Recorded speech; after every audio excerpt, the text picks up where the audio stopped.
मी ज्या वेळेला ही योजना प्रस्तावित केलेली होती त्यावेळेला राज्यातील 2.5 कोटी महिला माझ्या माता भगिनींना या योजनेअंतर्गत लाभ मिळेल असा प्राथमिक हा आमचा अंदाज निश्चितपणाने होता।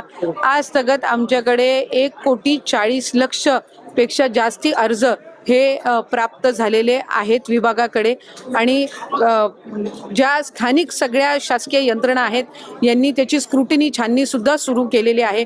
त्याच्यामुळे ती छाननीची प्रक्रिया सुद्धा पुढच्या 8-10 दिवसातच पूर्ण होणार आहे। कारण आम्हाला जो त्या ठिकाणी लाभ आहे तो सन्मान निधी त्या माता भगिनींच्या अकाउंटला डायरेक्ट डीबीटी हा करायचा आहे। माझे आपल्या माध्यमातून राज्यातील सर्व माता भगिनींना मला आश्वासित करायचे की याला लागणारी संपूर्ण तरतूद ही राज्य सरकारने केलेली आहे। अर्थ विभागाने या संदर्भामध्ये कुठलाही कधीही आक्षेप घेतलेला नाही। पहिल्या टप्प्यामध्ये लागणारा जो निधी आहे साधारणपणे या वर्षाला लागणारा जो निधी आहे याची तरतूद ही अर्थ विभागाने निश्चितपणाने केलेली आहे। त्यामुळे कुठल्याही पद्धतीची चिंता नसावी। या उलट मी आपल्या माध्यमातून सांगेन की आम्ही ज्या वेळेला विभाग म्हणून ही योजना प्रस्तावित केलेली होती त्यावेळेला आम्ही 21 ते 60 हा वयोगट प्रस्तावित केला होता।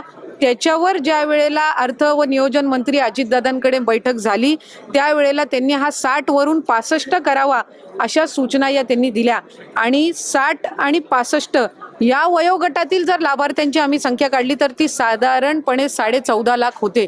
त्याच्यामुळे उलट त्यांच्या सूचनेनुसार 14.5 लाख लाभार्थ्यांची संख्या वाढली, ती कमी झालेली नाही आणि कुठलाही आक्षेप कधी घेतला गेलेला नाही। जी तरतूद केली जावी ती निश्चितपणाने केली गेलेली आहे।